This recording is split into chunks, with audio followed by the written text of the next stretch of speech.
నమస్తే. Welcome to Aadya TV. Medchal జిల్లాలో సురేందర్ రెడ్డి అనే రైతు రుణమాఫీ కాలేదంటూ ఆత్మహత్య చేసుకోవడం కలకలం రేపింది. అయితే ప్రస్తుతం సురేందర్ రెడ్డి మృతదేహాన్ని గాంధీ హాస్పిటల్‌కి తీసుకొచ్చారు.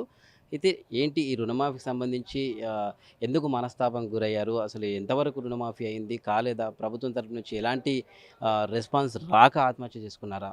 ఏంటి అనేది వారి బంధువులు మనతో పాటు ఉన్నారు. వాళ్ళని అడిగి తెలుసుకుందాం. నమస్తే అండి. అసలు ఇప్పుడు ఏదైతే ఈ రైతు సురేందర్ రెడ్డి ఉన్నారో, అసలు ఎందుకు ఆత్మహత్య గల కారణాలు, పూర్తి కారణాలేంటి? రైతు రుణమాఫీ కాలేదనే మనోవేదనతోని ఆత్మహత్య చేసుకోవడం జరిగింది. అంటే మామూలుగా ఆయనకు ఎంతవరకు ఉండేది? 1,50,000 వరకు ఉండే విత్ ఇంట్రెస్ట్ కలుపుకొని అన్ని కలిసి 2,00,000 ఎబోవ్ అయింది.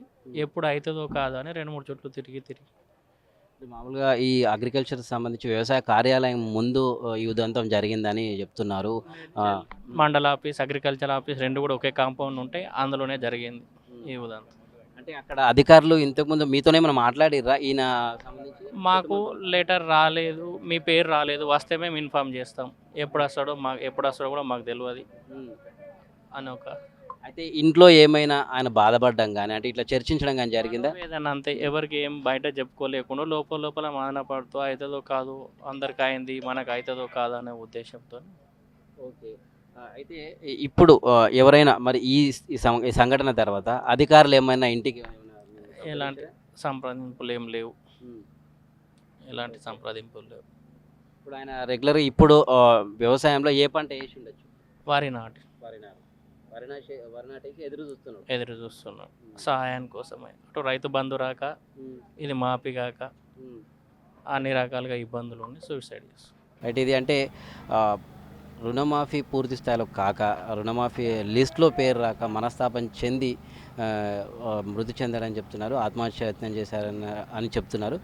అలాగే ఎందుకంటే మినీ బ్యాంక్ స్టేట్మెంట్ మీద నా చావుకి రుణమాఫీ కారణము, రుణమాఫీ కాలేదు. అందుకే నేను ఆత్మహత్య చేసుకుంటున్నాను అంటూ కూడా ఒక సూసైడ్ నోటు ఆయన రాయడం జరిగింది. ఆహ్, వెళ్ళి ఏదైతే ఉదయం అగ్రికల్చర్ ఆఫీస్ ముందర వ్యవసాయం సంబంధించిన ఆఫీస్ ముందలకే వెళ్ళి ఆయన ఆత్మహత్య చేసుకున్నారు. అయితే ఇక్కడ బంధువులను అడిగితే అది ఇద్దరు రుణమాఫీ కాలేదు పూర్తి స్థాయిలో. అందుకే మనస్తాపం చెంది ఆత్మహత్య చేసుకున్నారని ఆయనకు సంబంధించిన సురేందర్ రెడ్డి ఏదైతే రైతు చనిపోయాడో ఆయనకు సంబంధించిన బంధువులు చెప్తూ ఉన్నారు. అయితే చాలా వరకు కూడా రుణమాఫీ అంశం రాష్ట్రంలో రోజురోజుకి ఒక ఉద్రిక్త వాతావరణం నెలకొంటుంది. ఎందుకంటే చాలామంది రైతులు కూడా ఈ విషయంపై కొంతమంది సూసైడ్ దాకా కూడా వెళ్తున్న పరిస్థితి. మరి ప్రభుత్వం దీని మీద ఏ విధంగా సమీక్షిస్తుంది, ఏ విధంగా స్పందిస్తుంది అధికారులు అనేది కూడా వేచి చూడాల్సిందే.